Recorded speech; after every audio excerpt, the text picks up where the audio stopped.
Hey, what's going on YouTube? And welcome back to Tech Conversations. I'm your host Guillermo. It is May 29th. Hope you're all having a great weekend so far. Let me know in the comment section below where you're watching this video from. Always exciting to see where all my viewers are located. And in today's video, I want to talk about a very powerful options trading strategy that is very easy to set up and that we can implement to make some pretty big returns. So before I get into that, all I ask is that you guys hit the like button down below and subscribe, guys. It really helps out the channel. And let's start off by talking about what our goal here from this strategy is and what types of stocks we want to use for this strategy. So firstly, our goal will be to benefit and profit from a big price change. This price change, and what makes this strategy very powerful, is that this price change can be either up or down. So we don't need to know the direction of the price change. We just need to know it's going to be a big price change in the underlying stock. And of course, the strategy will have limited risk. I stay away from strategies that have unlimited risk, and I suggest you do as well. So what is the appropriate market forecast then? Well, we want a huge stock price change with the direction being either up or down. So in other words, high volatility, high volatile market, high volatile stocks. And so the ideal stocks will be stocks that are highly volatile. So for example, stocks with major announcements or meetings coming up that could cause the stock price to move quite a bit. If stocks have FDA approval coming up, that could potentially move the stock depending on if it's approved or not. The most common scenario that traders use this strategy for is for earnings. During stock earnings, stocks can move a lot. We're talking, sometimes over 20% move. This would be one of the best scenarios to use this strategy on. So that's the scenario I'm actually going to be focusing on.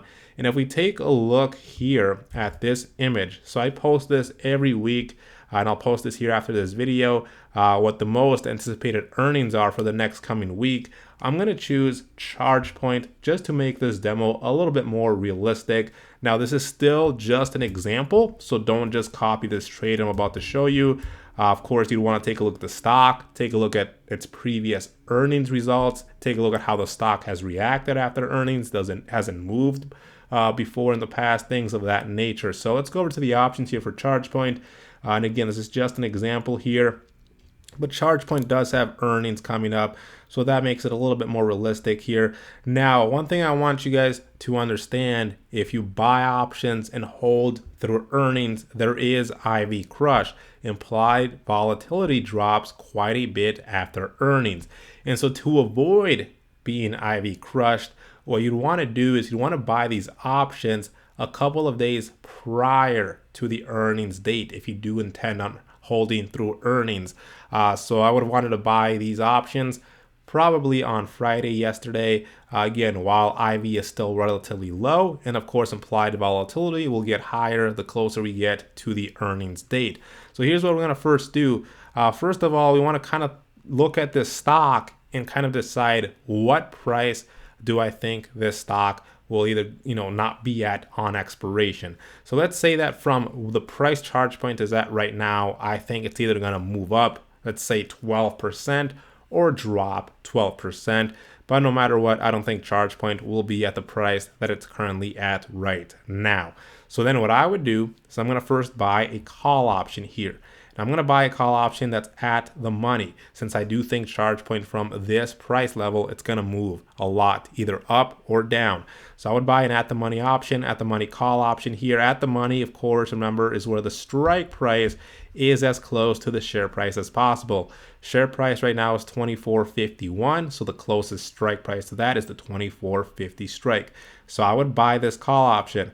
Now for buying this call option, I'm going to pay about $1.09 per share. Again, each contract controls 100 shares. So I'm going to pay about $109 to buy this call option. Now I'm going to buy another option with the same expiration date. However, this is going to be a put that I'm going to buy now.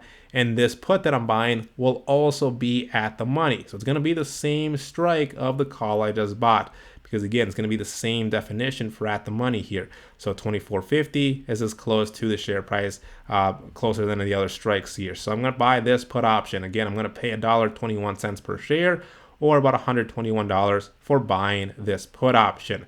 So this is called the long straddle. We've talked about the long strangle before a couple of weeks ago. It's very similar to the long strangle, and we'll talk about how it's similar to it. But again, they have the same strike price. They're both going to be at the money, since again, we do believe that from this price, charge point will move a lot, either up or down, doesn't matter which way. This is going to cost us $230 here. And so our max risk, our potential loss here is limited. And it's going to be the debit that we're paying to enter this trade. So we're paying $230 to enter this trade. That is the most we can lose here. So our risk is defined, which again is always very important. I hate strategies with unlimited risk. Now our max reward, our profit potential, is going to be unlimited on the upside, because the stock price can theoretically go to infinity. On the downside, it is capped though, since a stock can only fall to $0 per share. And you can also take a look at the profit and loss chart here that Robinhood provides you if you have access to that. But again, I still highly recommend using the options profit calculator to take a look at what this strategy visually looks like. You know, what your profit and loss will be depending on what the price of the stock is and what the date is. So this is an advanced options trading strategy, and you'll actually find it under the advanced section here. So straddle right next to strangle, as you can see. So we'll go to the straddle here. Let's take a look at what this example here would look like. So again, in the symbol here, we're going to enter the ticker symbol for the stock. Since we're choosing charge point, I'm going to do CHPT, and let's set up the exact same trade we just set up. And again, keep in mind this also gives you the definition here, right? So we're buying a call and a put of the same strike price. So let's take a look here. This strategy is suited to a volatile market. So we're going to buy a call. And again, make sure you're choosing the correct expiration date. We choose June 4th. So we're buying a call. So we chose the 24.50 strike. And then we're buying our put option. Again, same expiration date of June 4th. Puts are on the right. And we chose the 24.50, same strike here. So again, about $230 we're going to pay. So let's do 20 to 30 here for the stock price range. And let's calculate this and see what this looks like. So our entry cost, $230. That's a net debit. That's also our max risk. So it is defined. $230 is the most we can lose here. This is going to happen if on the expiration date, this stock is at $24.50. Where is that coming from? Remember, that's the strike price that we chose, right? So again, that's why we kind of from that price, from what the current price of charge point is, we determine, hey, from this price now, I believe this stock is going to move a lot, either up or down. So we don't want it to trade sideways. We want it to move either up or down. Now, max return, again, infinite on the upside. On the downside, it is capped since it can only go to $0. Gives us our break evens at expiration. Also gives us a probability of profit over 31%, which is not the best. But again, take this with a grain of salt. This is not 100% accurate and shouldn't be the only thing that you take a look at when you're setting up these trades. Now let's take a look here. So again, let's pretend that I believed charge point would move about 12%. Either up or down. If it moves 12%, that would be about a $3 price change from where the stock currently is at. So if it goes up $3, it would be around $27.50. If I hold through earnings and this goes to $27.50, I would make about $87 or about a 38% return. If it drops 12%, if it drops $3 to $21.50 and I hold through earnings, same thing, I'd make about $87, 38% return. That's if you hold through earnings. Sometimes stocks, they can move a lot even before the earnings are released.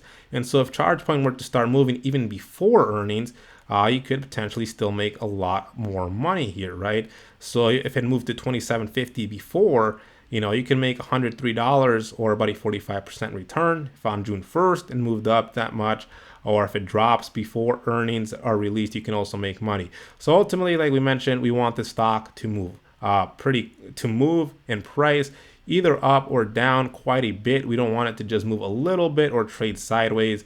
And of course, the sooner it does it, the better, right? Because there is theta decay with these, so you will lose money as it goes trade sideways because of that. So anyways, This is what the long straddle looks like here, guys. Now, again, this is very similar to the long strangle. Here's actually an example of the long strangle. So I'm buying the 25.50 call for June 4th. I'm buying the 23.50 put for June 4th. This is a strangle, long strangle, paying $131. And if we take a look here, right? I mean, the break evens are pretty much identical here. 26.80, 22.20, 26.81, 22.19. Probability of profit is very similar. Of course, the difference is if we take a look on expiration, our max risk, so we can lose 100% at various different prices here. For example, if it's 25.33 on expiration, we're losing 100% of our investment. If we look over here and it's 25.33, we're only losing 64% of our investment, right? So there are some key differences between the long strangle and the long straddle, which I'll just make a separate video on. But I just kind of wanted to show you those two side by side there. Of course, the straddle will cost more than the strangle, but there's just a higher probability of you being profitable, even though here it says the probability is the same of profit. So that's compared to the long strangle there, but this is the long straddle. And so a couple of other things here, guys. Of course, there is no risk of early assignment here since we're not selling any options. So you don't have to worry about early assignment. When it comes to commission cost, you're only buying and selling 2 options. So commission costs shouldn't be a huge deal. Keep in mind, if you're on Robinhood, there are no commission fees. And again, if you are going to hold through earnings, keep in mind there will be some IV crush. So some people might want to close these before earnings because implied volatility may have run up a bit, and the price of the stock may have already significantly gone up or down. But if you do hold through earnings, just make sure you understand that. So if you have any questions, feel free to leave them in the comment section below. Check out the Discord, link to that in the description below. I hope you enjoyed the video. Let me know what you guys think, and I will see you guys next time.